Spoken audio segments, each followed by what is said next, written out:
Oh my god, I can't believe my eyes. How can she lift that massive rock all by herself? She's gotta be one of those Adepti, surely. Oh, mighty Adeptus, please give me your blessing so that in the coming year I may reap a more bountiful salary. This is top tier in size and quality, and the condition it's in is quite simply immaculate. Congratulations, this item is approved for submission. I'm going to award you full marks for the Sunset Vermilionite item. May I take your name? My name isn't important. I'm not even here to compete. I was just delivering this for some other people. They should be here any minute now. Shenhe, and Ningguang's little helper. Ah, so you're the ones behind this. No wonder. The rarest talent turns in the rarest plastrite specimen. But I have to correct you on one point. It's not helper, it's secretary. Okay then, Miss Secretary, what do you think of the rock we found? Pretty amazing, right? In truth, it is the finest piece of plastrite we have received so far. If everything goes according to plan, we will use this piece in the foundation of the Jade Chamber, which will enable us to proceed to the next stage of construction. As a side note, Lady Ningguang has rented some dwellings in the nearby area to serve as accommodations for the contestants. If you need a place to rest, you are welcome to stay there. Now, please excuse me. As you can see, there is still a lot of work to do on the building site. Shenhe, just now on the way over, pretty much everyone was singing your praises. Oh, really? What kind of reaction is that? So strange. Aren't you happy about it?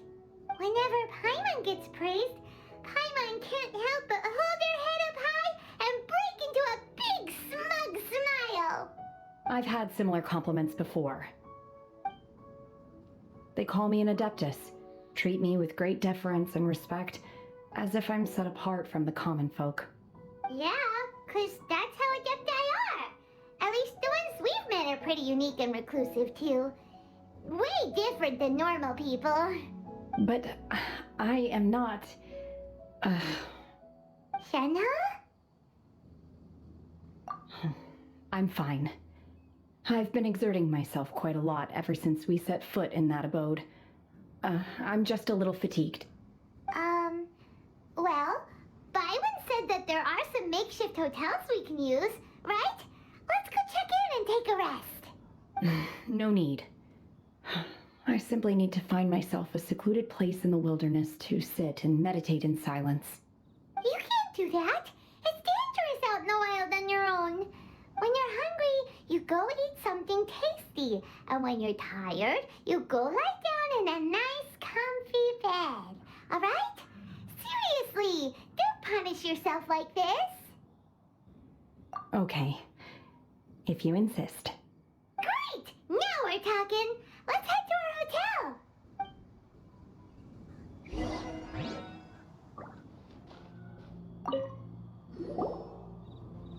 Hi there. Checking in, are we? You're just in time. We only have 2 rooms left. Since this was chosen as the building site for the new Jade Chamber, we've had a constant stream of people in this area. And not just workers either. Visitors, business people, tea sellers, all sorts. So, business is booming for me today. Very few vacancies. You're lucky you got here when you did. Great! One of your rooms is still being cleaned. I guess it should be ready within the hour. The other room is just at the door on the left. Here are your keys. All right. Hope you enjoy your stay. Please excuse me, I'll leave you to it. Shenhe, you should go get some rest. We'll hang around outside until the other room's ready. Paimon's gonna go see if there's anything good to eat around here. Paimon couldn't help but notice one of the guests walk in with a huge grilled chicken drumstick before. Let's buy one for Shenhe too. She can have it as a midnight snack. Or save it for breakfast tomorrow. All right. I will head to my room for now. If you need anything, don't hesitate to disturb me. I'm a light sleeper. I will hear if you knock on the door. See you tomorrow. Hey! Isn't that Claveratina? What's she doing here? Let's go and say hi.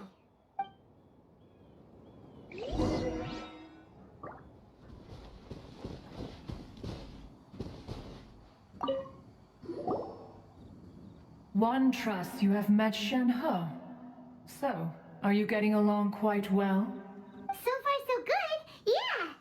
So, you know Shenhe too, Clever Retainer? Naturally. Save for Ganyu, who spends the majority of her time in Liyue Harbor. All the Adepti living today are acquainted with Shenhe to some degree. Cool.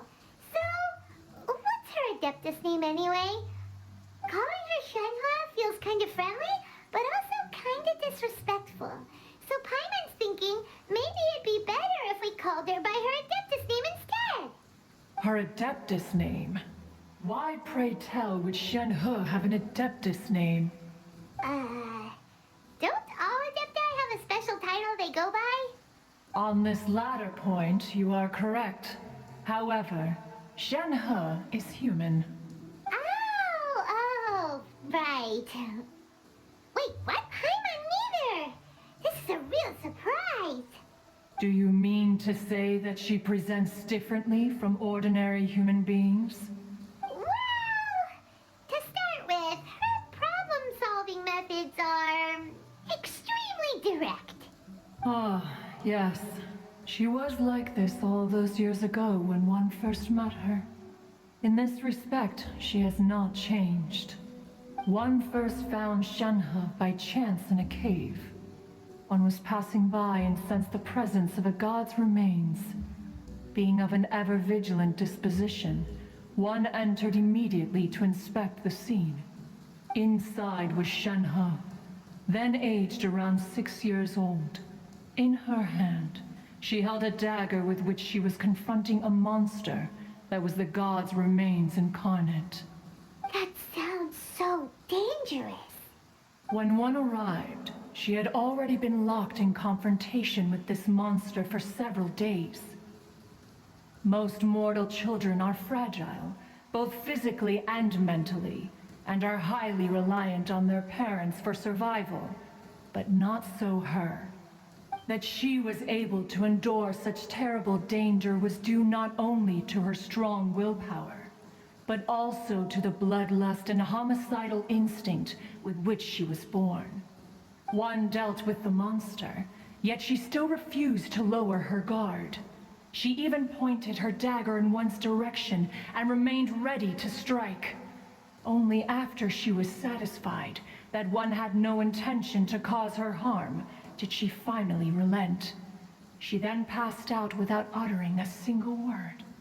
In other words, if you hadn't passed by that day, Shenhe might have... Not necessarily. Upon one's arrival, one could sense that the god's wrath was gradually receding. Even had the stalemate continued, one suspects that Shenhe may have still emerged the victor of the confrontation. That's still so dangerous, though. Why was a tiny little kid battling against the wrath of a god in the first place? Alas, the mortal world is rife with suffering of every kind, and she had experienced her fair share of this even at a tender age. Seeing that she was homeless, one decided to adopt her. Indeed, it is one to whom she refers. Shenhe has an extraordinary constitution, making her well adapted to practicing the Adepti arts. All the Adepti cherished her talents, and so we were willing to train her. However, her homicidal urges did not subside with age. Rather, they grew stronger day by day. Mooncarver once performed a divination for her. He declared that her fate is to bear the curse of calamity. Consumed by malevolent energy, she is prone to bring harm to those around her. Such is the magnitude of the danger this poses, that her soul must be bound with red ropes to keep her homicidal instinct at bay. Red ropes have indeed served to keep her calmer and more content. They also seem to have rendered her somewhat inexpressive. Perhaps the red ropes are so powerful that they have suppressed some of her other emotions as well.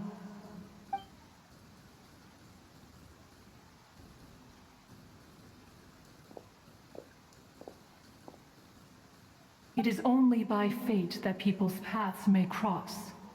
Now that Shenhe's path has crossed with yours, please be sure to treasure the gift that fate has given you, and take good care of her.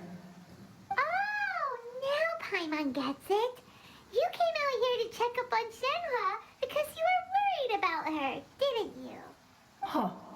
You dare draw such a facile conclusion on the nature of one's present excursion? Incorrect. The truth is that while Liyue Harbor may seem peaceful today, danger is always lurking in the shadows. Ningguang once made a bold assertion that this is to be the era of the contract between Liyue and the humans. Well, one is most curious to observe how she will respond to the coming storm. If she handles it admirably, one is willing to be a witness to her achievements.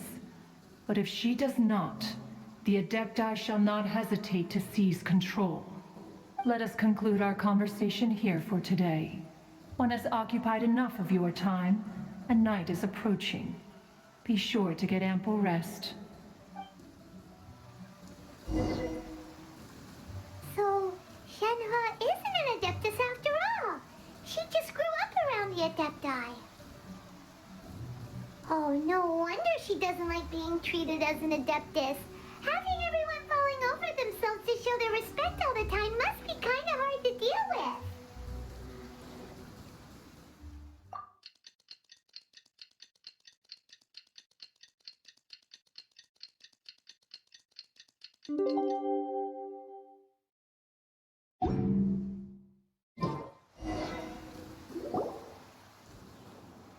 Hey, so, Shenhe. Master has relayed my situation to you, I take it. Oh? How did you know? I'd intended to wait until you came back before going to sleep, but I didn't hear you come in. I was worried that something may have happened to you, so I went outside to check and caught sight of my master. On top of this, you have been acting very strangely around me this morning, causing me to suspect that my master must have told you everything about me. After all, Master is very talkative. Sorry, Shenhe. Paimon had you down as an Adeptus this whole time, but it turns out Paimon was wrong. It's okay. I don't mind. The fault is mine for not explaining everything to you sooner, because in my experience, trying to explain is a futile pursuit. Still, though you mistook me for an Adeptus, you never treated me as distant and unapproachable.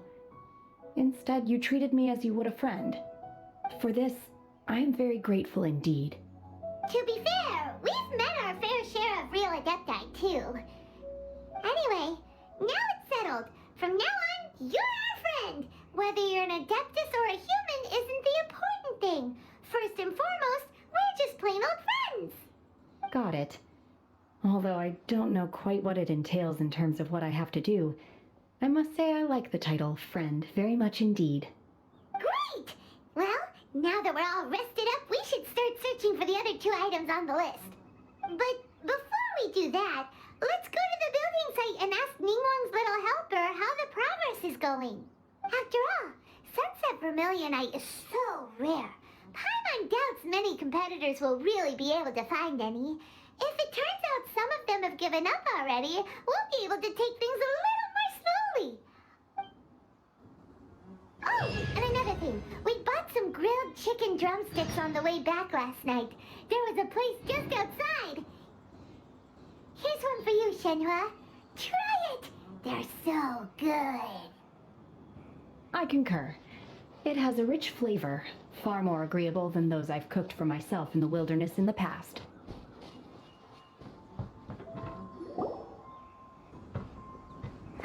Look! The Jade Chamber is floating into the sky! But it seems to be tied down by something. That's because it's not finished.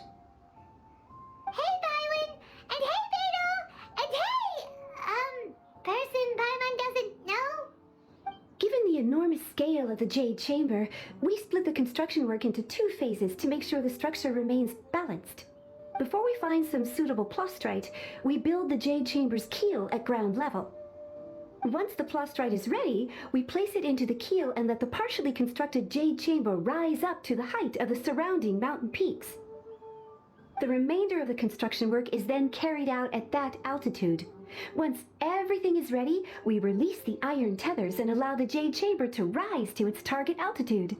Miss Bywin, we've brought some new materials to submit. One moment, I'll be right there. The construction work has only been able to progress this rapidly thanks to the plastrite provided by you.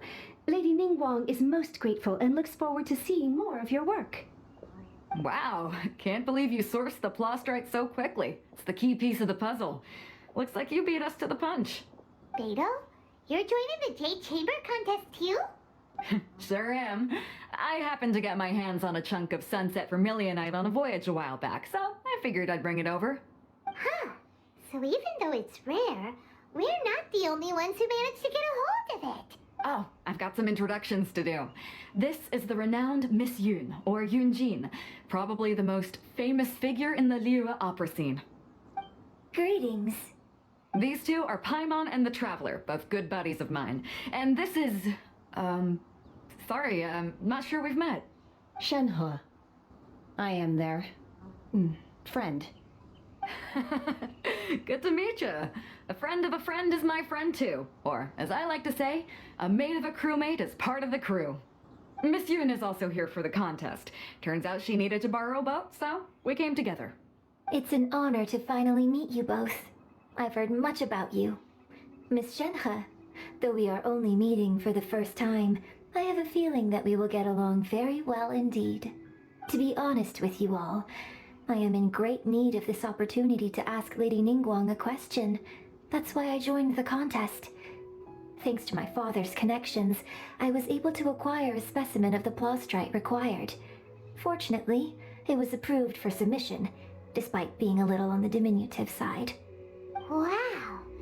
So it looks like the three of us are competitors now. Excuse me for prying, Miss Shenhe, but are you competing as well? No, I don't have any questions for Ningguang. I just wanted to help her win. In that case, I have a proposal to make. Lady Ningguang said that the first 3 contestants to procure all 3 materials will be awarded the chance to ask a question. Well, there are 3 teams here. We can split the prize between us. Instead of competing against each other, we could work together to secure the top 3 places between us. What do you think? Sounds great, but how does it change things exactly? I think I see where you're going with this, Miss Yun. The plastrite was the most difficult item to source by a long shot. Luckily, all 3 of us managed to get our hands on it. The 2 remaining items aren't quite so rare, so as long as one of us finds a way to source it, the other 2 can hop on the bandwagon. How'd I do? Is that what you had in mind? Precisely. Huh. Interesting approach. Okay then. All right, I'll go first. I have some leads on these wonder cores. From what I've heard, the core itself is really not that difficult to make. The hard part is getting hold of the ore used as raw materials. I'm gonna head back to the ship and ask Suling if he's heard of them. You guys... We will head into town and seek advice from Master Zhang of Hanfeng's Ironmongers. Thoughts? Wonderful. We'll split into teams then, and whoever makes progress first brings all of us a step closer to victory. I'm gonna take off. See you later. Okay, let's go. By the way, what question are you gonna ask Ningguang, Yun Jin? I'm looking for a venue to host the performance of our new opera. Lady Ningguang has excellent judgment, so I would like to hear her opinion. Ooh, what's the opera called? Paimon wants to go see it. The opera is a labor of love by my father. He wrote it based on a popular urban legend about an evil spirit and an adeptus. It's called The Divine Damsel of Devastation.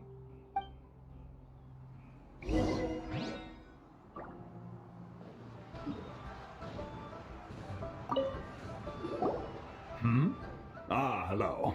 Are you here for something off the shelf, or do you need something forged? Excuse me, Master Zhang.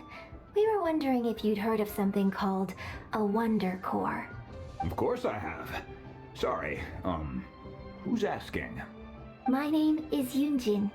Perhaps you don't know me, but I believe that you forged some weaponry for my father in the past, for stage use. Yun Jin? Stage use? Oh, so you must be Miss Yun.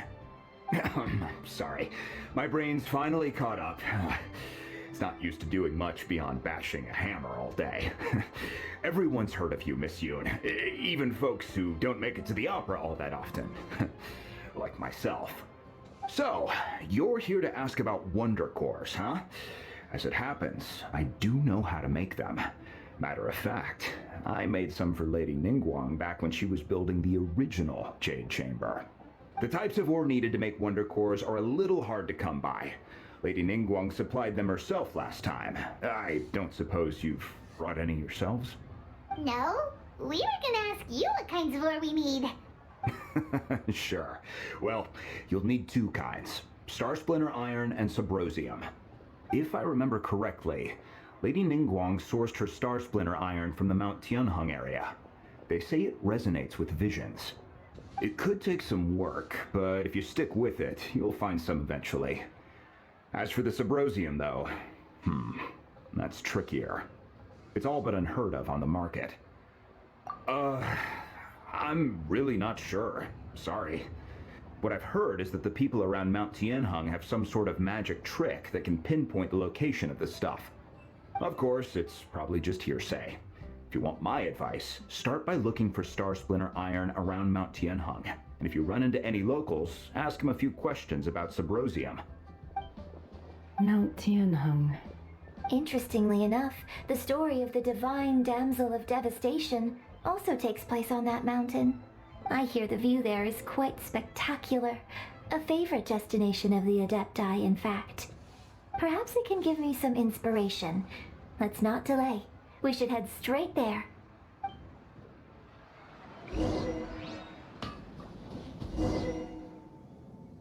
I came to Mount Tianheng once with my father as a child. I remember it being such a long climb that I could barely feel my legs by the time we reached the top. Oh, this is quite a trip down memory lane for me. Look at these majestic towering peaks and the gently flowing streams. It's like setting foot in paradise. No wonder the legend of the divine damsel of devastation is said to have taken place here. Adepti wander oft where mortals seldom stride. Indeed, this looks like a place that one might expect to be frequented by Adepti. The Divine Damsel of Devastation is your upcoming opera, right? And the story takes place in Mount Tianheng. Huh. Seems like you have a real connection with this place. What's the story about, though? It's the story of a girl becoming a hero. Cool. A hero story? They're Paimon's favorite. The legend first arose in this area. It is said that there used to be a prosperous village on the mountain. In that village, there was a loving couple who were completely devoted to one another. One day, a terrifying monster appeared. The wife was out collecting herbs and was captured by the monster. Her husband was so distraught at the news that it broke his spirit and drove him to madness. The vile and vicious monster told the villagers, "If you want to live, you must sacrifice a child to me." What a nasty piece of work! Paimon sure hopes this monster gets put in its place! But the monster was so terrible and so strong that all within the village were terrified of it. They had no choice but to give in to the monster's demand. Just while they were discussing whose child would be given over to the monster, a little girl suddenly stood up and came forward. No! Don't do it, little girl! Unbeknownst to anybody else, she was concealing an exorcist's blade. She approached the monster's lair, feigning fear and trepidation. When she finally arrived, she courageously drew her sword and entered into a fierce struggle with the monster, from which she eventually emerged as the victor. Her extraordinary abilities drew the attention of the Adepti, and they took her as one of their own. Her story became the stuff of legends. But alas, the paths of mortals and Adepti seldom cross, and she would never again re-enter the mortal world.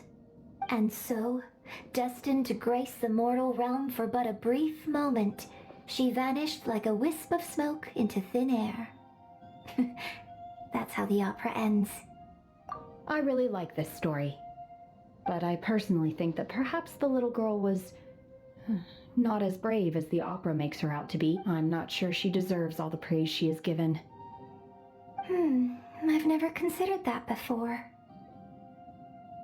Opera is always an interpretation of the events it purports to portray. A certain degree of deviation from the truth is always inevitable.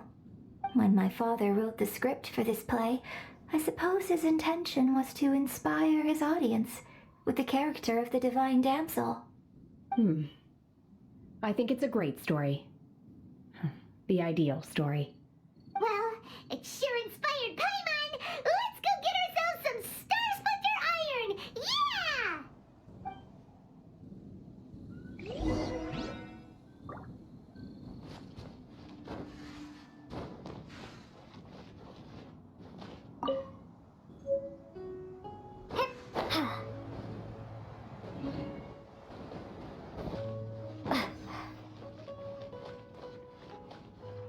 This should be enough Star Splinter Iron. Now we just need to find that Subrosium. I think I saw a village on our way here. Master Zhang said we should ask the locals for help. Why don't we try there?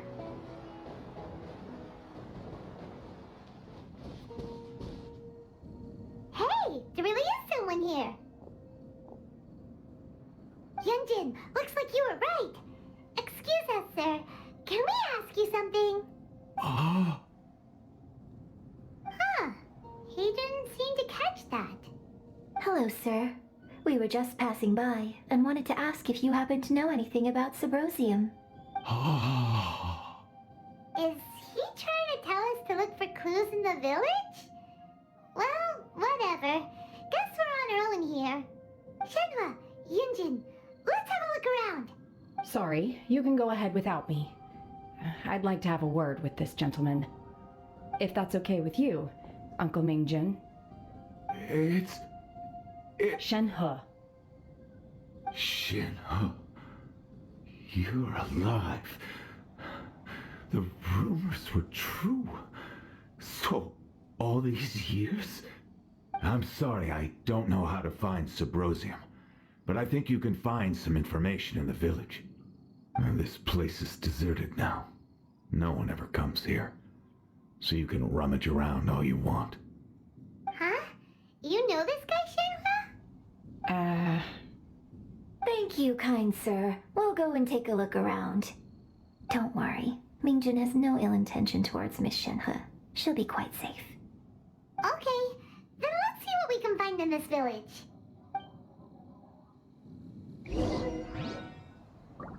I'll keep this close. What's this?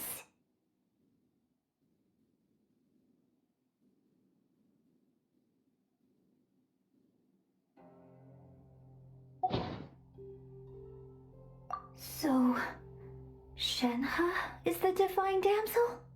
Now that I think about it, she does behave rather like an adeptus, and she is about the right age. So that's why I've been getting the strangest feeling whenever I chat with her. I should have noticed it earlier. According to this text, the divine damsel from the opera was actually the daughter of the loving couple. And she didn't volunteer. She was sacrificed to the monster by her own father. Oh, the truth is even more lamentable than the opera. Now I understand why Shenhe said the girl was not as brave as people think. It wasn't her choice to enter that ghastly situation. She was forced into it. Oh, it looks like my father may need to make a few revisions to his beloved opera.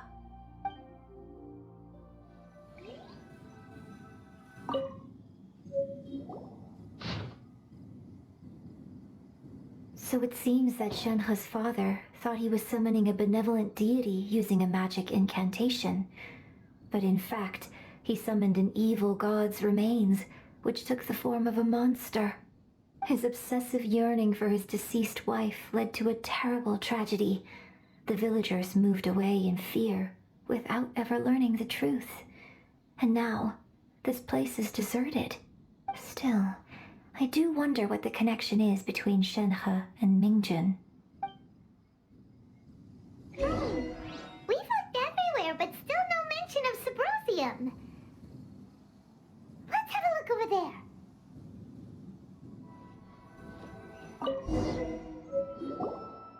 This is it!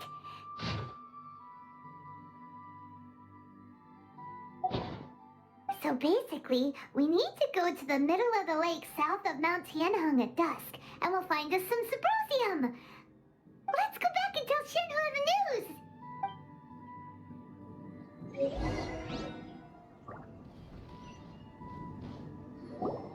One year when I was back visiting, I heard a story about a white-haired adeptus from a merchant passing by. I never imagined it was you. I was a very close friend of your father's. I could have stopped him from performing the summoning ritual. I had plenty of chances, but I couldn't bring myself to stand up to him. I just let things happen, let it all escalate. Well, we all know how that story ended. I bring flowers back here every year. And each time I wish I had a chance to apologize to you. Apologize for what? If you'd stopped him, he'd only have found another way. There is nothing he wouldn't have done for his true love. Nothing. Do you still hate him? I don't know what I feel. I'm told my fate is to bear the curse of calamity, so my master bound my soul with red ropes to curb my aggression. But it also dampened my emotions, making me dispassionate, like the Adepti. So if you ask me how I feel about the past, if I hate my father or not, the truth is, I feel nothing at all. It must have been so tough for you all these years. Shenhe, we're back! Oh, then I will leave you all in peace. Shenhe, it brings me some solace knowing that you are okay. I'll tell you more about the old times next time we meet. Thanks, mister. We found some info in the end.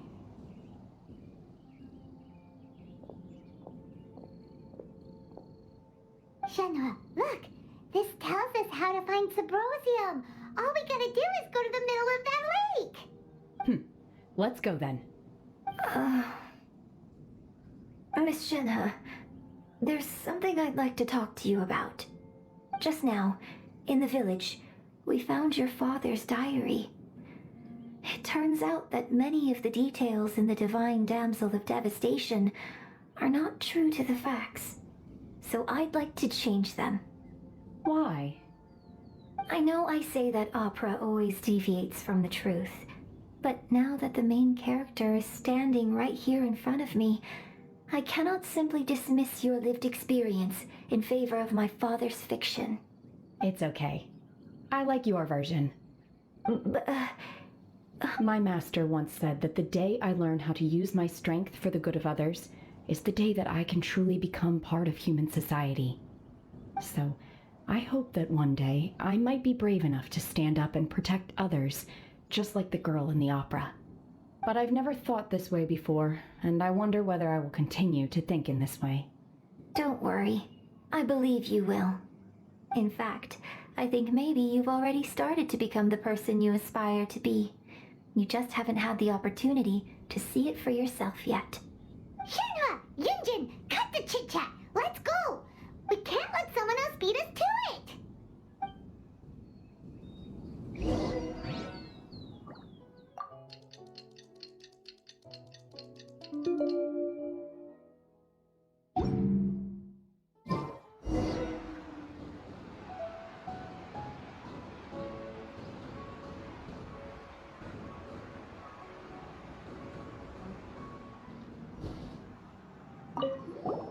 What brings you here? Have they found a solution to the danger in the sea?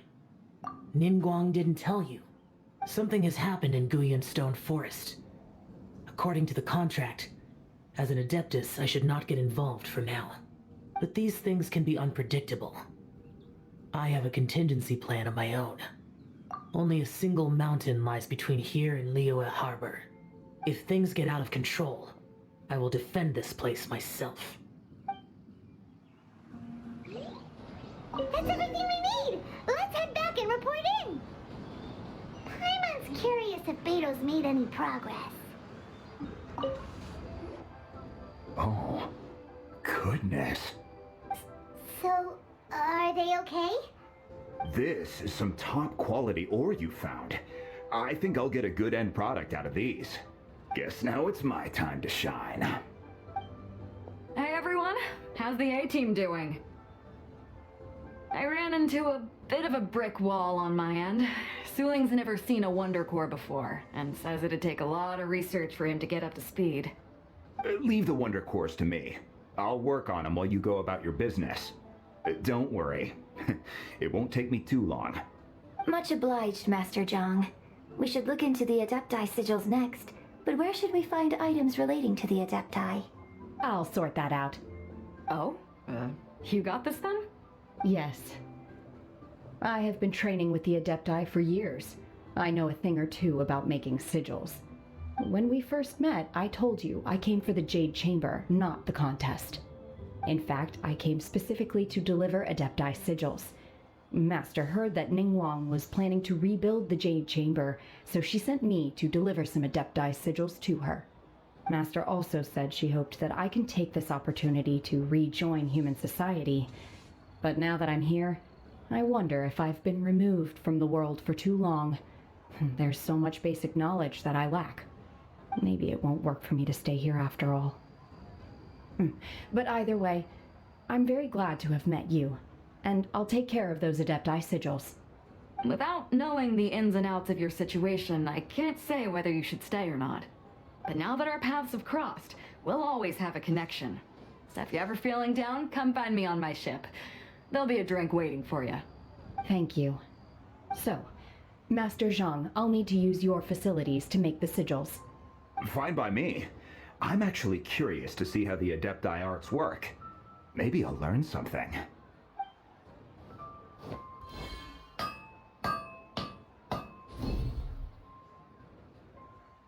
Whew. The sigils are ready.